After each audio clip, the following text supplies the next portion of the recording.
존경하고 사랑하는 우리 구독자 여러분 반갑습니다. 여러분의 깐돌이 오빠 천혜자입니다. 이제 3교시 한번 시작하도록 할게요.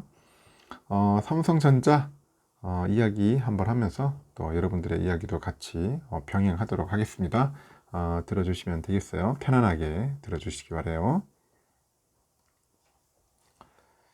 삼성전자가 이제 반도체 부분의 그 전체 직원에게 100만 원 상당의 복지 포인트를 제공했답니다. 28일 그 사내망에 디바이스 솔루션 그 여가 포인트 제도를 도입한다고 공지를 했는데, 이번에 그 지급되는 포인트는 일종의 현금성 복지 개념이다 그런 겁니다. 그 포인트를 이용해서 삼성전자 가전제품 물론이고 뭐 건강식품, 뭐 밀키트 구매가 가능하고 호텔이나 레저 시설 예약에도 뭐 이용할 수 있다 그런 거예요. 호텔, 레저 시설. 지금은 다음 달 4일을 그 기준으로 했을 때 그 재직자한테 이제 제공이 됩니다. 사용 기간은 3년이고 여가 포인트는 2019년과 20년에도 지급된 바 있어요. 앞서서 삼성 내부에서는 그 하이닉스 대비 처우가 부족하다는 일부 직원들이 불만이 제기도 했는데, 그러다 보니까 경기한 사장이 지난 2일 그 위톡에서 9월 중이나 10월 초 보상에 대한 그 정리에 대한 답변을 주겠다 그렇게 밝힌 것 같아요. 업계에서도 이번에 그 여가 포인트 지급은 뭐 이 같은 보상책 하나로 뭐 풀이되고 있다 그런 이야기를 하고 있는 것 같습니다. 저도 뭐 대략 어느 정도 이제 이해는 하는데, 지금 상황이 어려운데 지금 보니까 주주들은 지금 뒷전이고 이렇게 뭐 직원들한테만 너무 챙겨주는 것도 조금 보기는 좀 그렇다. 당연히 뭐 직원들이 열심히 한 거에 대해서는 보상을 해줘야 하는데, 하필이면은 요즘같이 뭐 불경기에 주가 이렇게 폭락하고 있는데 이런 행위를 한다는 게 한편으로는 좀 얄밉기는 하네요. 좀 보니까 주주들에 관해서 뭔가 신경 쓰겠다는 그런 내용은 없어요. 이 자식들이 보면 진짜 혼내고 싶네. 지금 혼내고 싶어요. 지금 최근에 또 원달러 환율이 이제 급등하고 있지 않습니까? 급등하고 있는데, 삼성전자랑 그 인수합병 그 관련돼 가지고 그 외환 시장의 숨은 리스크로 또 주목을 받고 있다네요. M&A가. 삼성전자가 몸값이 최대 100조 원에 이르는 영국의 그 반도체 설계업체 그 ARM이죠. 이걸 인수를 확정할 경우에는 이 원화를 달러로 환전해야 돼. 달러로 환전하는 수요 물량이 한꺼번에 쏟아져 가지고 시장을 흔들 수 있다 그런 우려가 있습니다. 그래서 기재부하고 한국은행 등 외환 당국에 따르니까 삼성전자는 최근 몇 달 동안 일명 마거래로 통하는 시장 평균 환율 거래에서 달러를 거의 내놓지 않고 있는 것으로 알려져 있다고 하네요. 그 마거래는 환율 급등락 리스크를 해지하는 차원에서 매일 정해지는 환율 범위 내에서 외환을 사고 파는 방식의 거래를 의미하는데, 삼성은 통상 현물화 거래보다는 그 마 거래를 선호하는 것으로 알려져 있다고 합니다. 그 삼성의 그 마 거래를 통해 가지고 일평균 달러 공급량은 한 4억 달러 정도 4억 달러 추산된다고 합니다. 정부의 한 관계자도 삼성이 올 들어서 그 마 거래를 상당히 줄인 것은 사실이다. 그래서 M&A에 그 대비해서 그 달러를 풀지 않고 있는 것인지 아니면은 또 다른 이유가 있는 것인지는 알 수 없다고 그렇게 언급을 해요. 그 문제는 뭐냐? 문제는 삼성전자가 ARM 인수를 확정 발표할 경우에 외환 시장에도 상당한 파급력이 예상된다는 겁니다. 그 손정희 소프트웨어 그룹 회장은 10월 중에 한국을 방문해서 이재용 부회장하고 ARM 매각 방안에 대한 논의를 할 계획이야. 이미 사전 협상이 완료된 단계인데 두 사람이 만난 자리에서 매각이 뭔지 공식 발표될 가능성도 있다고 하는 것 같아요.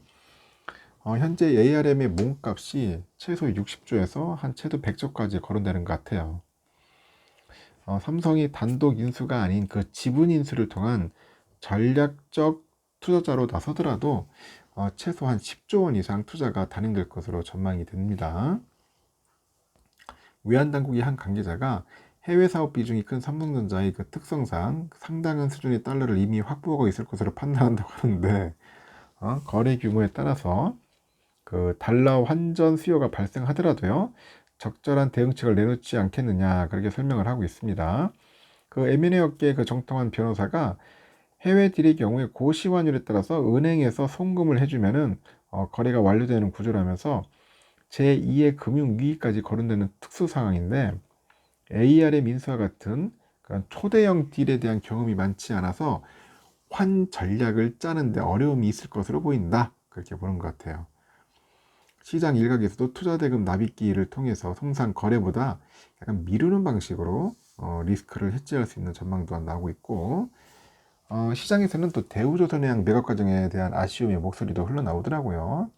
이 방산 사업을 갖고 있는 대우조선해양의 특성상 그 해외 기업의 문호를 열기는 어렵겠지만은, 해외 그 재무적 투자자를 일부 유치하는 방식으로 딜 구조를 짰다면은 어느 정도 달러 이입 효과를 거둘 수 있었을 것이라는 점인데, 그게 안 된 거지.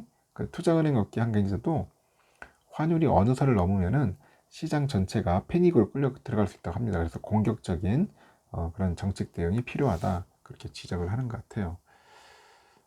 좀 여러 가지 좀 애매한 상황이 또 있는 것 같아요. 하필이면 또 달러가 올라가지고 또 M&A 할 때도 좀 힘들 수도 있다. M&A 힘들다는 게 그거죠. 좀 손해 볼 수도 있다는 거겠죠.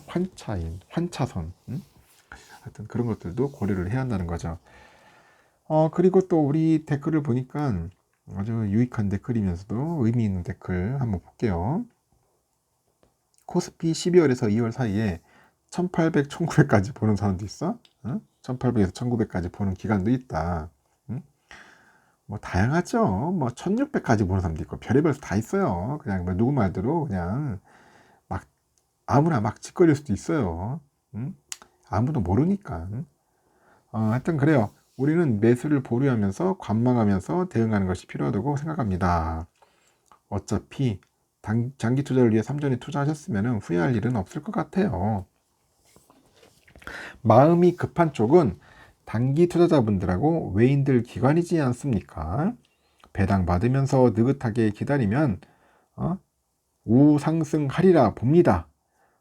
본인도 보통주 평단가 57,000원에 3,500주, 우선주 평단가 53,200원에 4,525주. 그러나 저는 계속 평단가를 낮추고 있습니다. 3년만 견디면 보통주 75,000원, 우선주 68,000원에 진입한다고 보고 편안합니다. 천만 가족분들도 불안해하지 마시길 바랍니다. 그동안 배당받고 3년 지나면 1억이 넘게 들어올 텐데 뭐가 그리 걱정하겠습니까? 편안한 마음으로 지내시길 바랍니다. 이렇게 또 글을 달아주셨네요. 상당히 멘탈이 좋으신 분입니다. 하여튼 이와 유사한 분들이 있을 겁니다. 여러분 힘내시고 절대로 쫄지 말고 당당하게 앞으로 전진합시다. 관망해도 괜찮고 꾸준히 삼아도 괜찮고, 하여튼 여러분들의 소신과 원칙대로 꼭 그렇게 하시길 바래요. 일단 여기까지 하겠습니다. 좋은 하루 보내십시오.